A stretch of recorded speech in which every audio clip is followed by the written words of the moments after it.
that is it. So, we are all set now to conduct significance tests on the model parameters. Let us go back and rerun this example that we worked out before in the context of correlation. Remember I said that we could also infer the same thing. What is the same thing? That is the correlation being absent between the cranial circumference and the finger length based on the observed data using linear regression as well. And I will show you how to do this in R, and we will also work out the highway mileage and engine capacity exercise, and then close the discussion with some closing remarks. So, let us get now to R and quickly work out the linear modeling example. In R, the a linear model is fit using the least squares approach using the routine LM. So, you can, I strongly encourage you to go through the help on this LM. It's a very beautiful routine. It allows you to specify formula type, that is, you could write y tilde. I'll show you how to write the formula. You can directly write the formula if the variables are present in the workspace, or you can refer to a data frame, and you can also run different variants of least squares which we have not discussed here.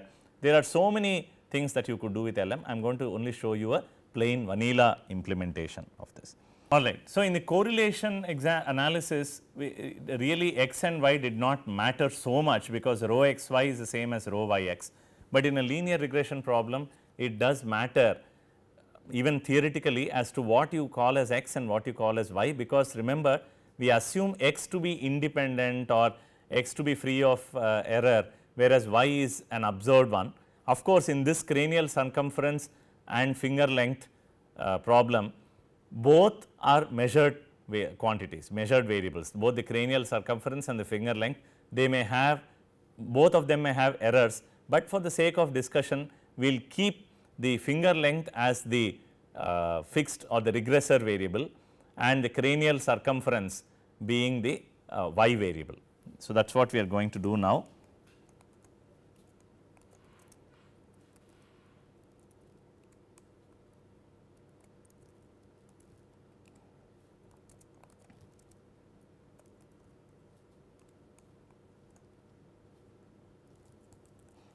Alright. So, now we have assigned y and x variable. Now, working as I said with LM is a charm in R. Let us call this model as lin mod 1, and now we say y tilde x. So, we say LM bracket open y tilde x, that is the way you write the formula or you supply the formula. It understands that there is also an intercept term. If you want to omit the intercept term, then you would write x minus 1. Of course, you can also include other regressors in a multiple linear regression problem, but I am not going to show you that. And that is it, the linear model has been obtained. Now, we can display the coefficients from the linear model if you wish,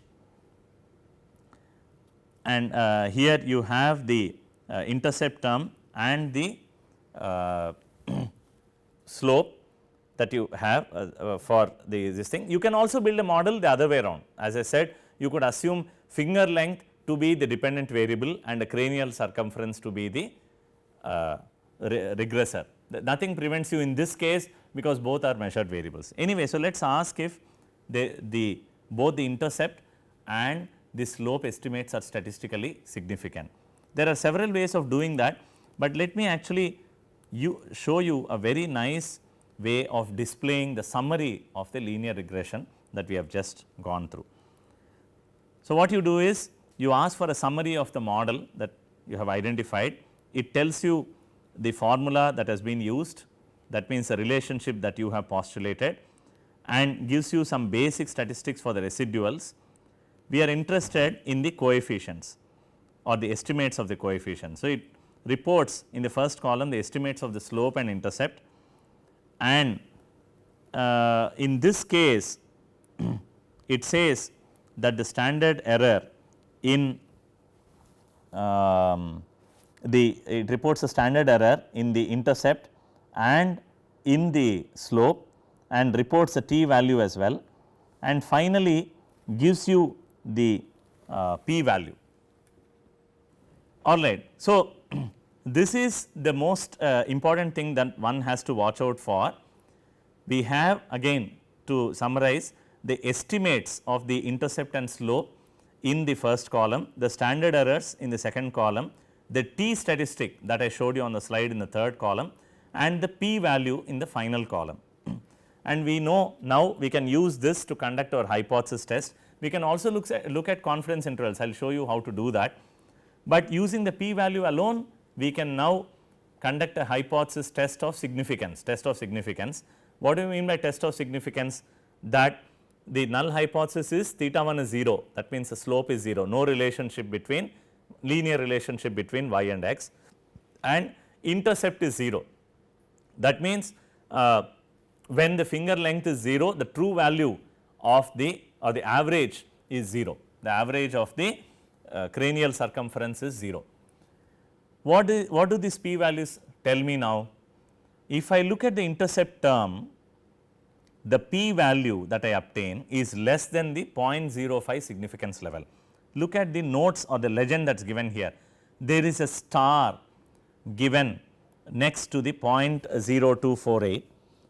What does that star mean? You just have to look at the significance codes at the bottom, and it says at a significance level of 0.05, this intercept term is statistically significant. That means, a null hypothesis that the intercept is 0 is rejected, because the p value is less than alpha. On the other hand, if the significance level is 0.01, then the p value is greater than alpha, which means that at that significance level, the null hypothesis that the intercept is 0 is also failed to be rejected, it is not rejected. What I mean by also is the slope in any case, if you look at the p value, it is quite high. You choose any of the standard significance levels 0.05, 0.01 and 0.001. At all the 3 standard significance levels that one chooses, the p value is high. So, we fail to reject the null hypothesis that the true linear relationship is absent. That means, true theta 1 is 0, which means truly this data does not provide us any sufficient evidence to believe that there is a linear relationship between cranial circumference and finger length. The intercept term is not of so much of an importance, it is because it has got to do with averages, and we are not so worried about it. Generally, we are worried about the slope, because if that is theta 1, because if theta 1 is 0, that means a linear relationship is absent. That means, there was no case for fitting a linear model, which is what we saw earlier when we computed the correlation and performed significance tests on the correlation estimates, remember that. So, the summary of this exercise is that there is this data does not provide any evidence of a linear relationship between the cranial circumference and finger length. Now, there are also other statistics that are given out here at the bottom of the summary. So, the summary actually gives you a wealth of information about the model. It gives you residual standard error. Remember, what is this here? This is SE. Earlier we had given an expression for S square E, this is SE, and you should cross check that the expression given in the slides will give you the same value that summary is reporting for you, 14 degrees of freedom, because we have 16 observations, and ignore the multiple R squared. I will quickly talk about what is adjusted R squared and F statistic. So, that will kind of complete your understanding of what the summary actually throws out, all right. We can also do a similar thing on the highway mileage and engine capacity problem. I welcome you to do that. We will come to that shortly once I discuss the adjusted R squared and the F statistic. With that, we will close the discussion on linear regression, at least the hypothesis test for linear regression. Okay. So, both correlation analysis and linear regression analysis have shown us that there is no linear relationship between cranial circumference and finger length based on the data that I have. Maybe if you collect a different data, a different conclusion may arise. So, now we will come back to this highway mileage and engine capacity example shortly. Before that, I promised to discuss or explain what is this adjusted R square and F statistic. It is very straightforward to follow this. Until now we have talked of parameter estimates, but now we want to ask as a whole, that means if I take an overview of the model, how well has the model managed to explain the relationship between y and x. Specifically, how well has the model managed to explain the variability in y as a linear function of the variability in x or as a function of the variability in x. Remember, when I write y equals theta 1 x plus theta naught plus epsilon, I am postulating a linear model between y and x, agreed, but that also means that the variability in y is also a function of variability in x. So, how well has the model managed to split y into two terms, one due to x and the other due to error, because y equals theta 1 x plus theta naught plus epsilon means there is a part of y that is coming from x and then there is a part of y that is coming from epsilon. That is called a signal model or the data model. Now, we want to ask what does that translate to in terms of decomposition of variance. Y equals theta 1 x plus theta naught plus epsilon is a decomposition of y, the signal or the data itself, variable itself. Now, what about the variance? It turns out that when you use least squares method to estimate the parameters and make predictions, it's very important. Only when you use a least squares method to compute the parameter estimates and then make the predictions, you can decompose the so called sum squares total, which is a measure of the variance in y. In fact, if you write 1 over n, it gives you it is an estimate of the variance of y, can be decomposed into two terms, one due to x or due to regression, which is sum of y hat minus y bar square, is also known as a sum square regression, and the other term being yi minus y hat square, that is a summation of that, which is called naturally the sum square errors. So, what our least squares method has done is, although we have asked it to split y into x and epsilon, it has actually also split the variance of y into variance due to x and variance due to epsilon. This is called the analysis of variance, because we are analyzing the variability in y, we are breaking it up into two terms, and this kind of an expression is only possible when you use a least squares method to construct your predictions. So, to summarize, model fitting is nothing but variance decomposition, and we can use this result to set up a hypothesis test for the goodness of fit, that is whether the regression was necessary or not, how good is the regression itself, and also propose or define a measure known as the R square measure. So, let me go through the R square measure first and then come back to the significance of regression test. So, this R square is known as a coefficient of determination or goodness of fit measure. It tells us how well x has managed to explain y using the linear model, and it is natural to define this way 1 minus SSE, sum square errors by sum square total, for if sum square error is 0, that means x has fully managed to explain y, then R square hits a value of 1. If x has absolutely not managed anything to explain in y, then explain meaning variance in y, then R square hits a value of 0. So, R square is always between 0 and 1, again this is only true for least squares approaches only, because only under least squares methods sum square error is always less than or equal to sum square total. Now, what happens is, obviously we want high value of R square, because we want the model to explain y or predict y as good as much as possible. In that process we can become greedy. What we mean by greedy is, we considered a linear model, but this concept of R square can be extended to non-linear models also, as long as I am using least squares approach. For example, I could have considered a polynomial model.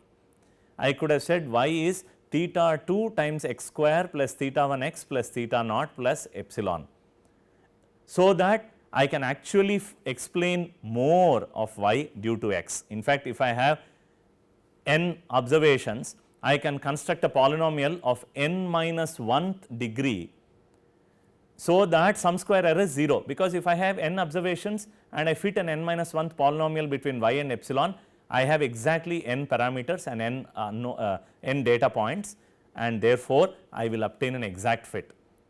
But having done that on the training data, if you take this model to a fresh data set, it will fail miserably in terms of predicting, because what we have done is the reality is that y contained epsilon, which cannot be explained by x. Remember, we have assumed covariance between x and epsilon to be 0, which means that there is a part of y that cannot be explained by x, but we in a bid to explain everything in y have forced the model to explain only using x.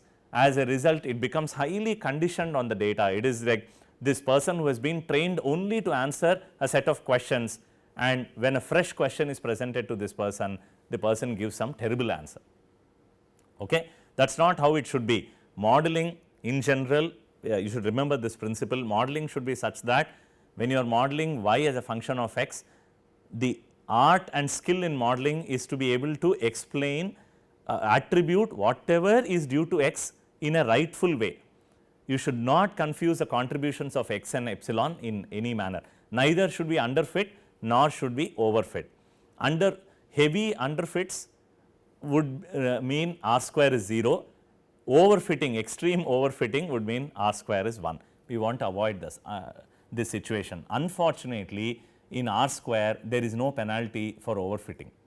That means I can include any polynomial functions of x and take the r square to a value of 1, and that is why generally one does not recommend r square, rather one recommends what is known as adjusted r square, which accounts for the, or kind of includes a penalty for overfitting using what is known as a degrees of freedom. Here is where we go back to the sum square total, sum square regression and sum square error. The sum square total has n minus 1 degrees of freedom, naturally, because we have used 1 degree of freedom to estimate y bar, and sum square r has only 1 degree of freedom. It can be proved, but we will not go into that, and sum square error we have already discussed has n minus 2 degrees of freedom. The total degrees of freedom on the left and the right remain the same. Why are we talking about these degrees of freedom? Because we want to now work with, we want to account for the number of observations that are available, or the degrees of freedom that are available to estimate the parameters. When I fit an n minus 1th polynomial to explain n observations, then I do not have any degrees of freedom at all. I am solving an exact problem, there is no degree of freedom. So, then I will run into problems, error is 0. Now, the other way of looking at it is replace a sum square error and sum square total in R square with their mean square values, and the mean is obtained generally by dividing with the actual degrees of freedom available, and that is what is being done in adjusted R square, and that is what was reported for the cranial circumference and the finger length example. So, let me take you back to that R summary. It reports the adjusted R square and it is pretty low.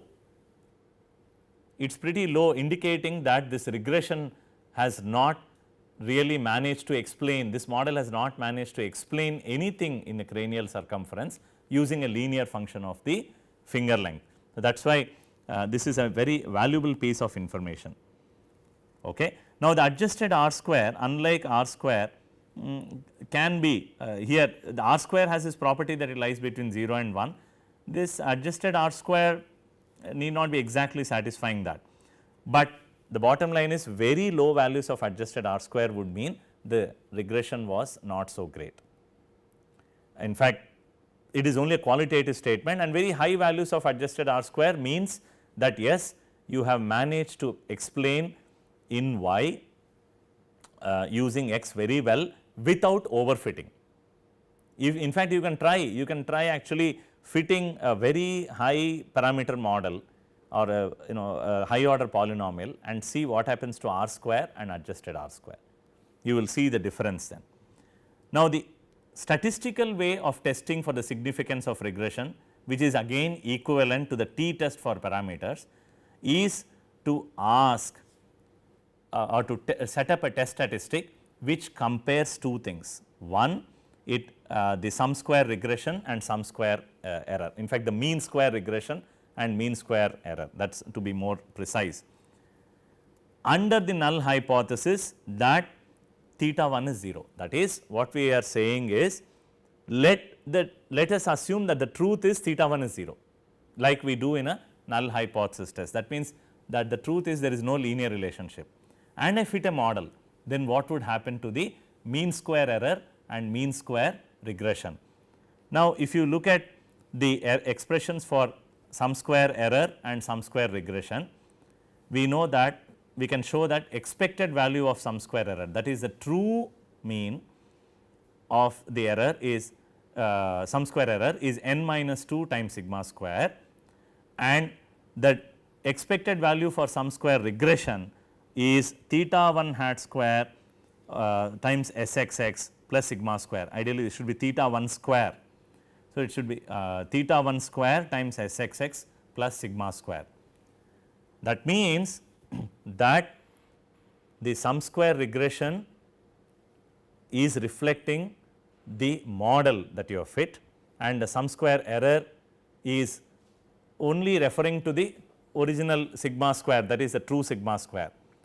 Suppose the true theta 1 is 0.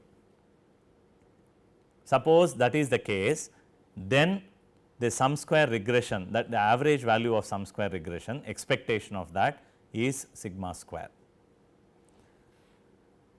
Whereas, regardless of whether the true theta 1 is 0 or not, the expected value of sum square error is n minus 2 times sigma square.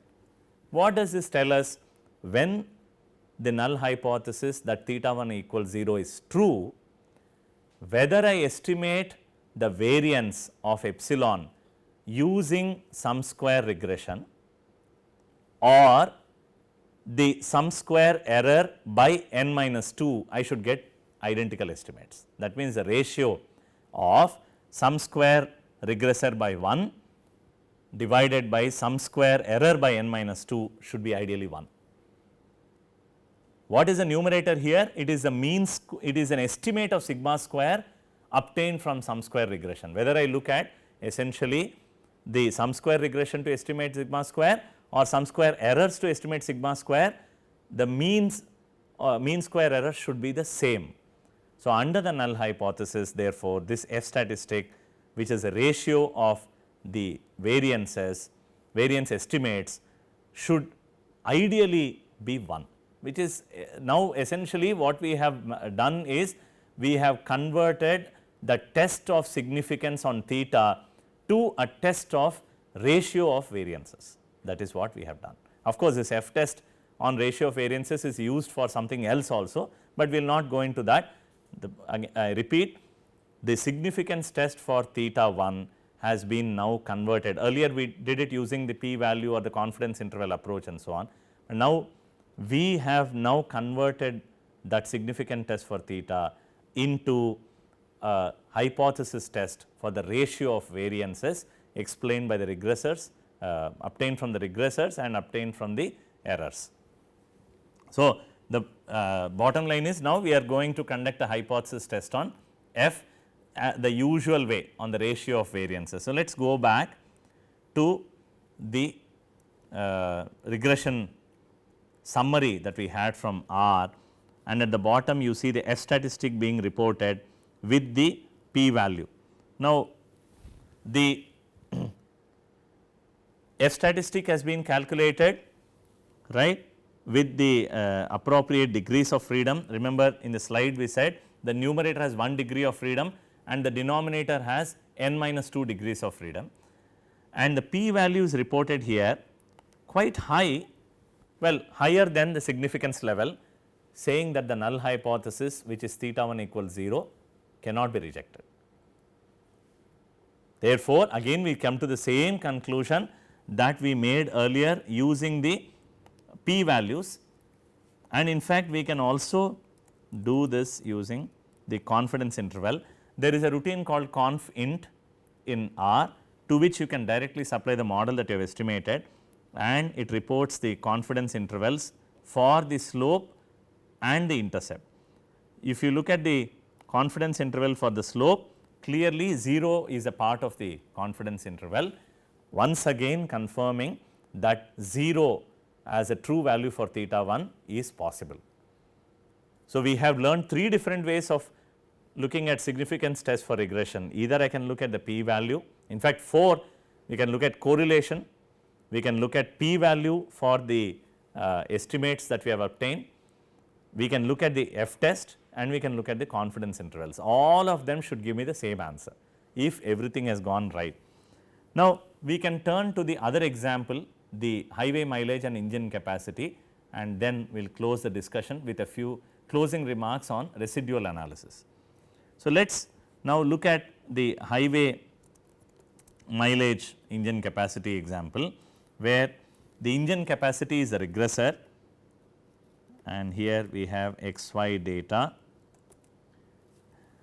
Let us call this as x, sorry, and y being the mileage.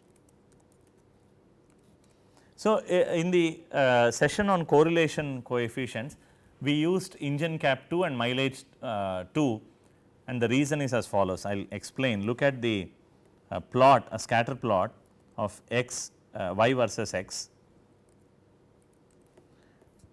and of course, what you notice straight away is, yes, there is a possibility of a linear fit when you look at a scatter plot with a negative slope, which is something that we had commented on even when we performed the correlation analysis, that the correlation may be negative. On top of it, you look at most of the data points, they are all in this region here, whereas there are these 2 data points that seem to be away from the general trend. So, what is happening here is, as one increases the engine capacity, the highway mileage drops. That makes sense, because as the size of the engine increases, the highway mileage generally comes down. That is, lighter the smaller the engine capacity, better the mileage that you would get, which is kind of understandable. Physically one can understand that. But if you look at the general highway mileage that one gets for these kinds of engine capacities here in the region 7 and 8, these 2 data points here show the unusually high mileage for the class of engines that have that engine capacity around that point. Now, this data is available all over the web, and I have borrowed this data set from the book by Oganaike. If you read the explanation in the book by Oganaike, a clear explanation is provided on as to why these 2 data points kind of lie away from the general trend. They correspond to vehicles which have been made by a lighter material. Therefore, the weight of the entire vehicle is much lower than the weight of the vehicles in this class of engine capacities, as a result of which one gets higher mileage. Obviously, lighter the vehicle, you can afford to get higher mileage, because the power required is not so much to drive a lighter vehicle. So, therefore, there are other factors that go into determining the highway mileage. We have only considered engine capacity. In order not to allow these 2 data points to drift our analysis, we omit these 2 data points, and that is what is contained in the mileage 2 and the engine cap 2. So, you can look up those data sets. In fact, now when we plot this x and y, you will see that those 2 data points have vanished. Now, there seems to be a general trend. We have already computed the correlation coefficient between these 2 variables. We will now simply fit a linear model between y and x and ask for a summary. as usual we look at the estimates here. Of course, here also we have asked for an intercept. If I find there is no, if I believe there should be no intercept model, we can go back and tell the tell that information to LM. Okay. So, you look at the p values here for both the estimates, extremely low, clearly lower than any of the standard significance levels, telling us straight away that both theta 1 and theta naught are not in reality 0. That means, we reject the null hypothesis that theta 1 is 0 and theta naught is 0. That means, the regression model is significant. It was necessary, not necessary, but the linear regression model has done a fairly good job of predicting it, better than not fitting anything, that is what it means. And we can turn to even adjusted R squared. The adjusted R squared is quite high, 87%, which means it has done a good job. One can even predict, we can actually ask why predict, that is on the data set. We can even use fitted, there are so many other commands. We can see how the fit has come out to be. So, when you have when you supply this, then it would give you the prediction, and we can now superimpose. So, let us look at what ypred consists of. It is just a bunch of predictions corresponding to the values of x that we have given in the data while training. So, we can now ask for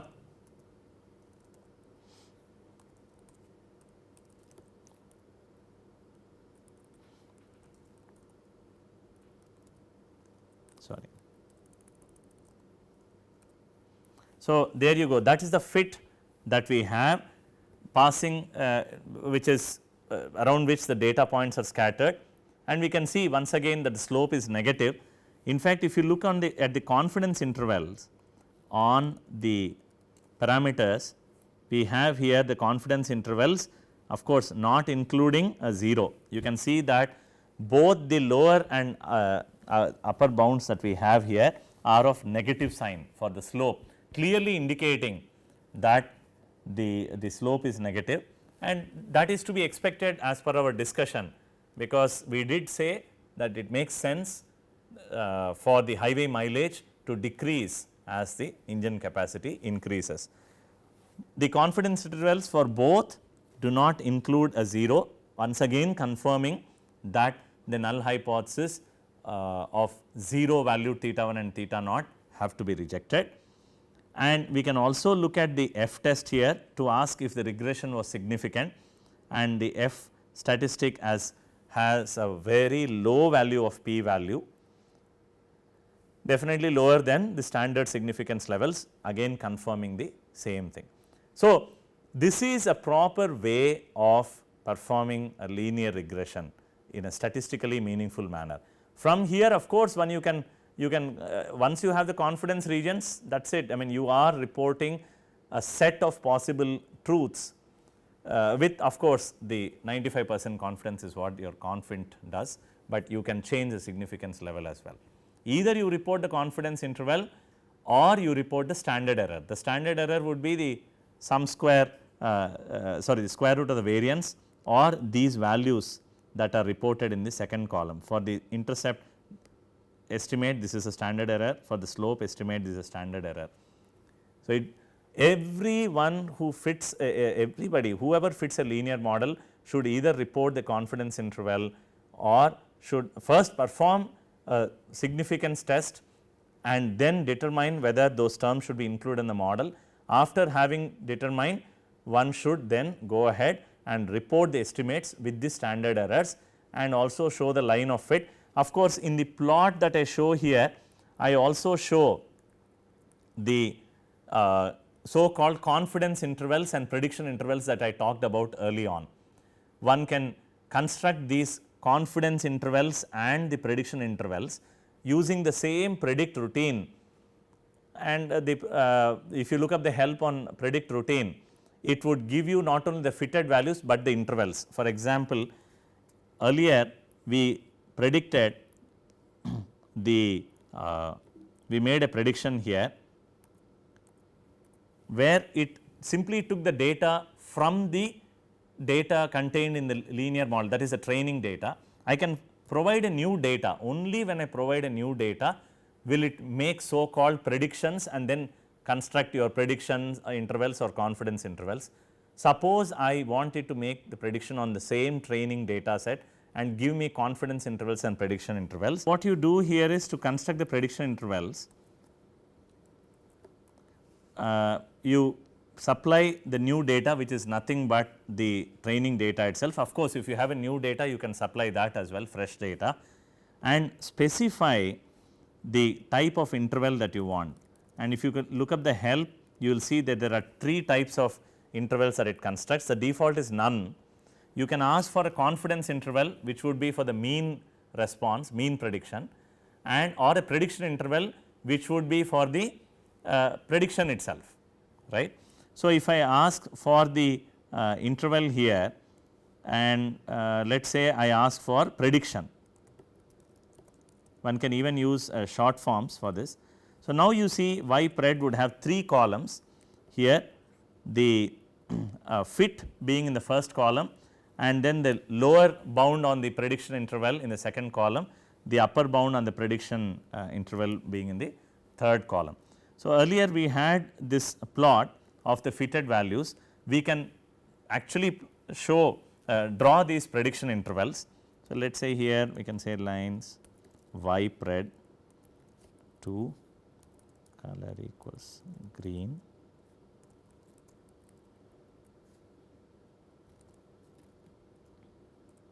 so that is your lower prediction interval, and then one can draw the upper prediction interval, there you go. So, this is what you see in the plot. Of course, I have used different colors here, do not get confused. I have used a red here in the plot for prediction intervals and green for the confidence intervals.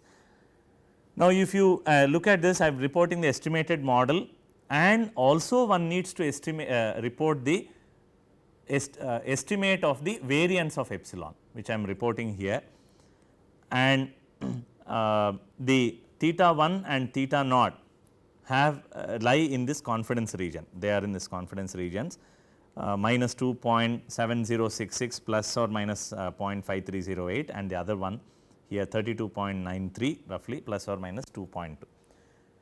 This is how one reports the results from a linear regression exercise. Hopefully, now you have understood all the hypothesis tests that are involved in a standard regression.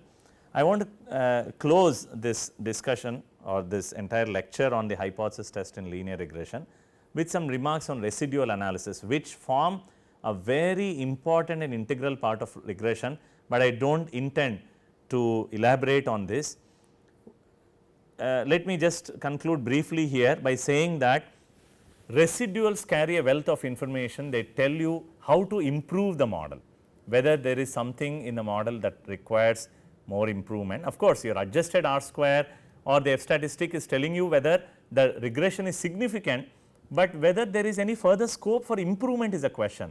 What we have done until now is to determine whether it was even worth fitting a linear model, but we have not really verified if the linear model has done the best in terms of there is nothing left to be explained.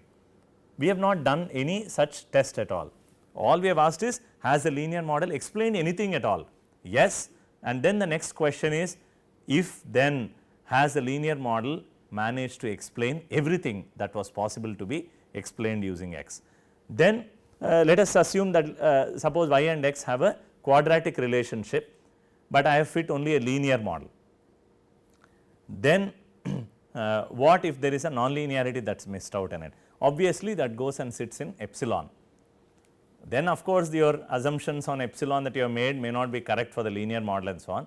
Let us say we do that and now we come to the residual analysis and verify if the assumptions on errors that we have made are correct, because in calculating, in conducting our R square, calculating our adjusted R square, conducting the F statistic and constructing the confidence intervals, we have made certain assumptions on the errors. Now we are asking if those assumptions are correct. and therefore, residual analysis is important. In fact, in a proper course on linear regression analysis, what I generally teach is first you should go through a residual analysis, and then only you should look at the confidence regions. But what I have done here is, because of the nature of the course, I have not followed that very strict procedure, because then it involves me, it requires me to explain the various tests that are involved in a residual analysis. So, the summary is, whatever tests that we have performed until now rests on certain assumptions of the residuals.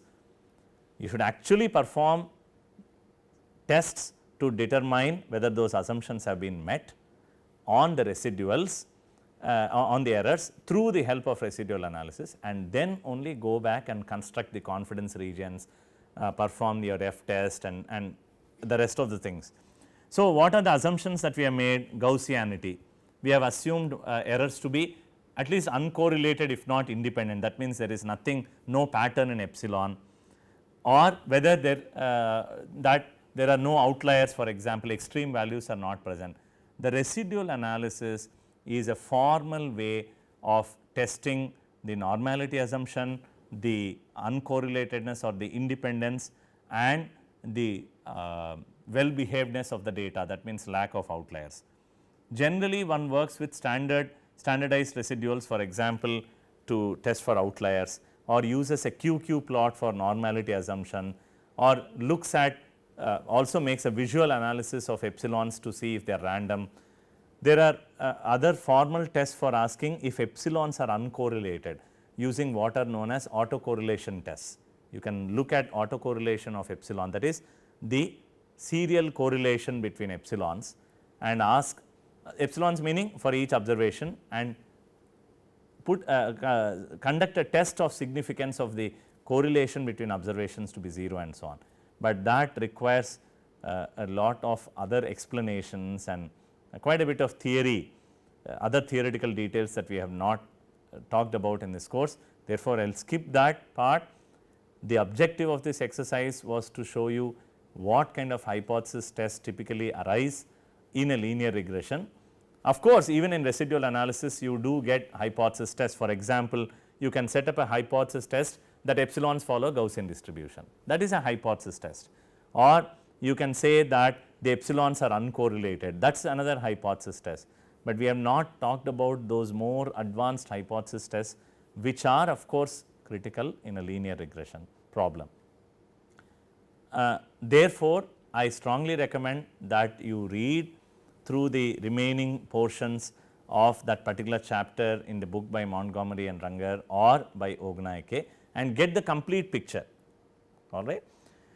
Hopefully, then now that you are more comfortable with linear regression, you know what kind of hypothesis tests are involved, what to watch out for, how to report the results of a linear regression problem, and that it is very important to analyze errors. Although I have not shown you that, in fact, I leave it as an exercise to you. Go back and to the examples, the cranial circumference and finger length, or the highway mileage and engine capacity. Go back and check the residuals, plot the residuals, and see if those residuals are meeting the assumptions. Of course, you have very few observations there, but still you can plot the residuals and see if they look random or if there is a pattern.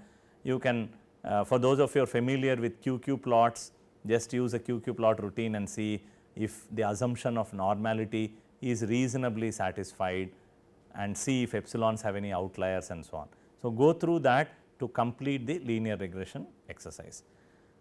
All right, then remember therefore that the first test that one should perform is correlation, and of course, correlation rests on the test of correlation rests on the normality assumption, bivariate normality assumption, and also confirm the results of your correlation test with the linear regression.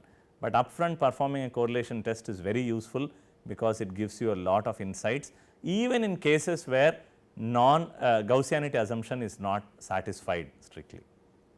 With those words, we come to a conclusion on this lecture.